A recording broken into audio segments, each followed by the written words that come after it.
kata-kata yang bisa melukiskan bagaimana kemuliaan daripada baginda Rasulullah sallallahu alaihi wasallam. Duhai sekiranya seluruh kehidupan ini dikumpulkan, lalu membuat prosa ataupun mereka melukis di atas kanvas atau menggambarkannya dalam puisi yang serba puitis, belum bisa mewakili bagaimana keindahan Rasul kita sallallahu alaihi wasallam.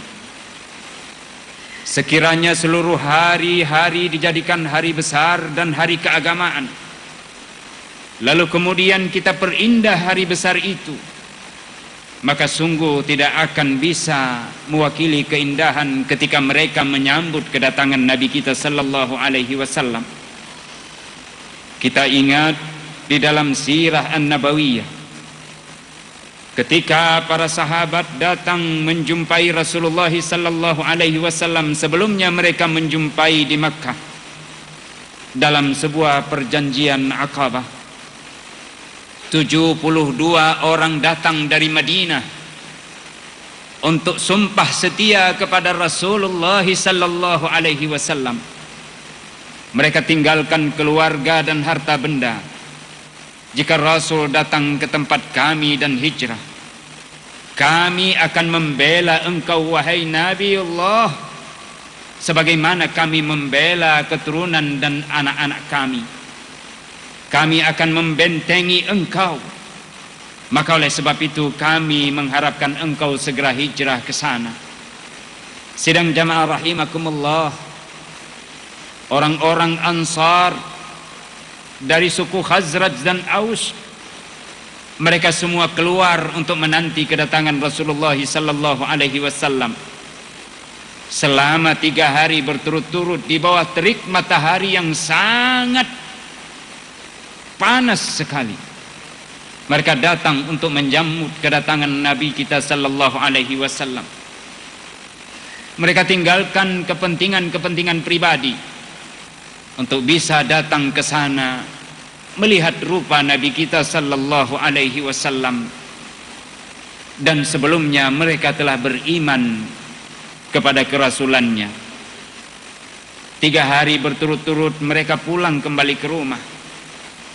Kalau kita melukiskan bagaimana perasaan mereka waktu itu, maka tidak ada satupun hari di dunia ini yang lebih indah dari hari itu. Mereka mencintai Rasulnya dengan cinta sepenuh hati.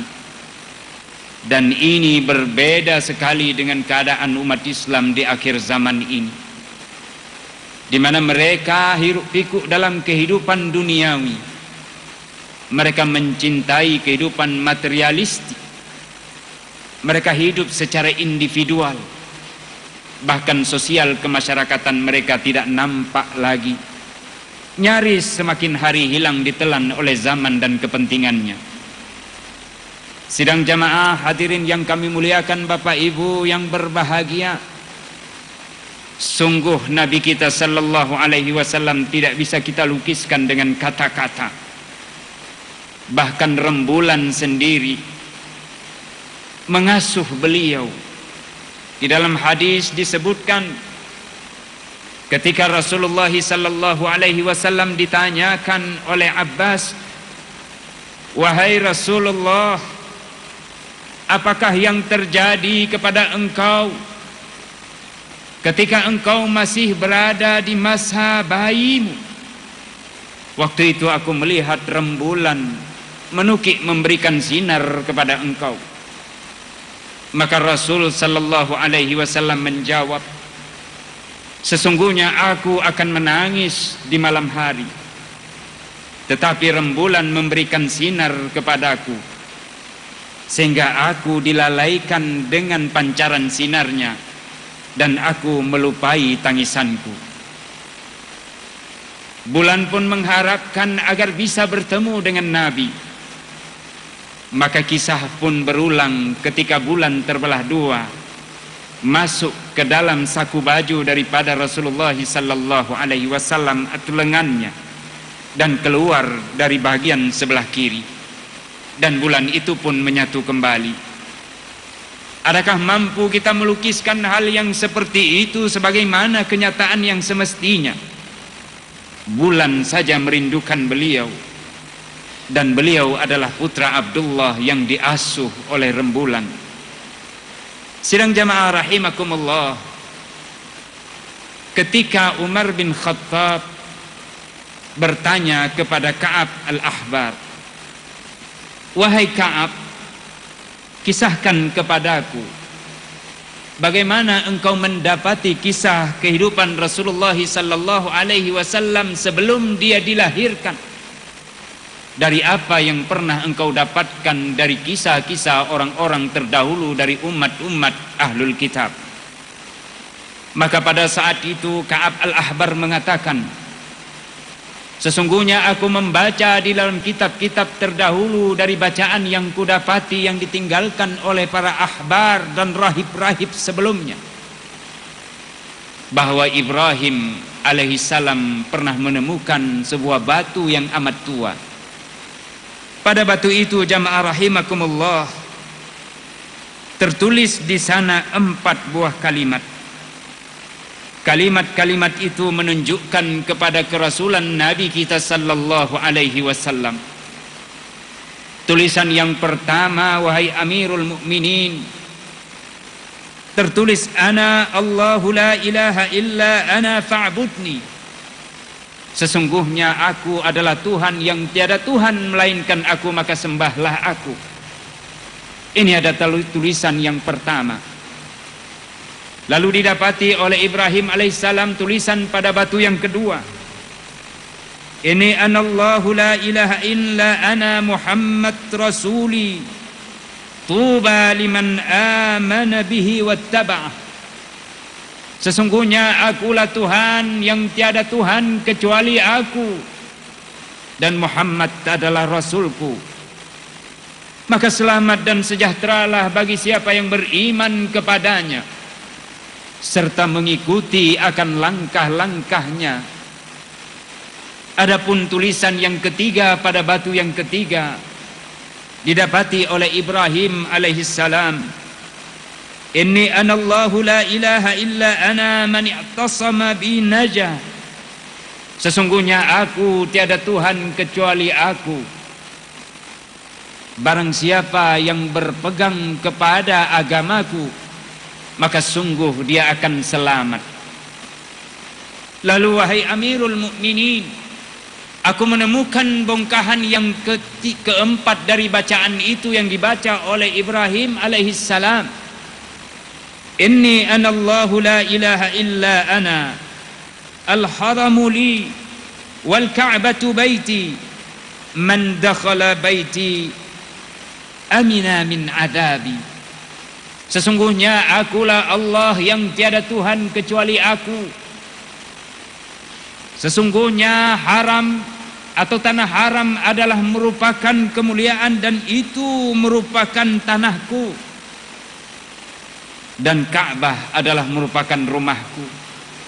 Barang siapa yang memasuki tanah haram dan memasuki Ka'bah rumahku, maka dia aman daripada siksaku. 4 hal ini dikisahkan oleh Ka'ab al-Ahbar. Beliau adalah beragama sebelumnya agama ahlul kitab, lalu memeluk agama Islam dan ditanyakan oleh Umar bin Khattab pada masa pemerintahannya. Hadis ini dikeluarkan oleh Ibnu Asakir dari Tariq al-Hasan. Jamaah rahimakumullah, bagaimana kita bisa melukiskan itu semua? Sesungguhnya Allah telah menyebutkan, inna arsalnaka syahidan wa mubasysyiran wa nadhira.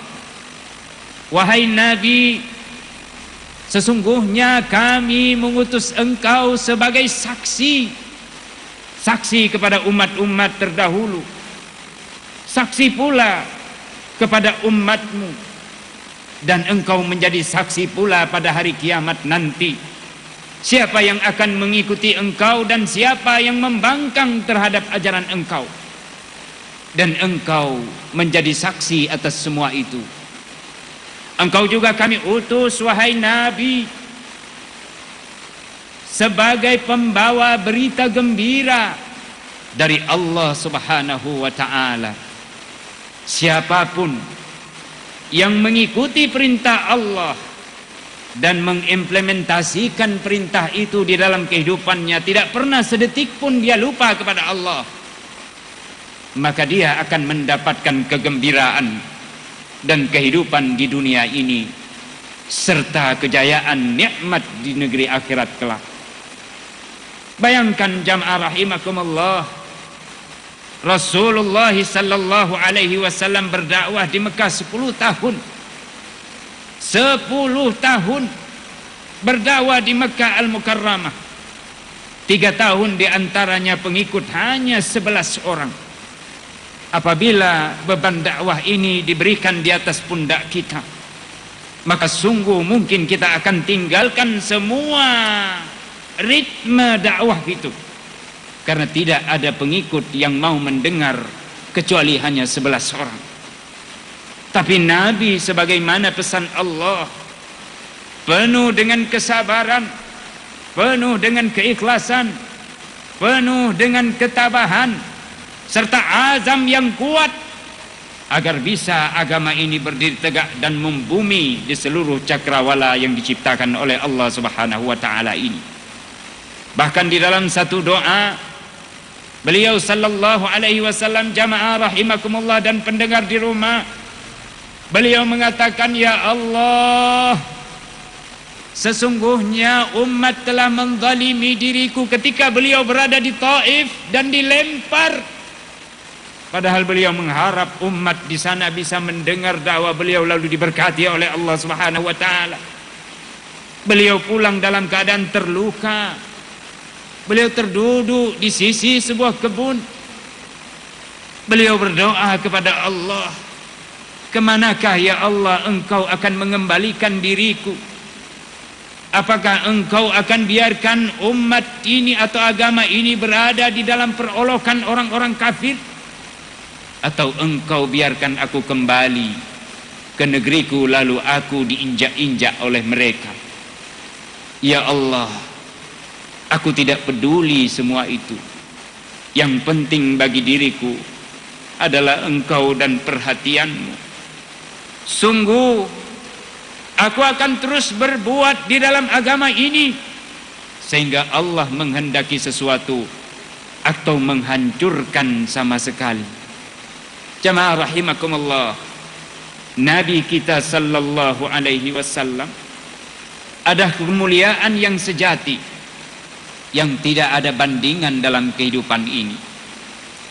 Bahkan jauh sebelum beliau datang muncul dalam permukaan dunia ini, beliau sudah diambil janji oleh Allah dari para nabi sebelumnya.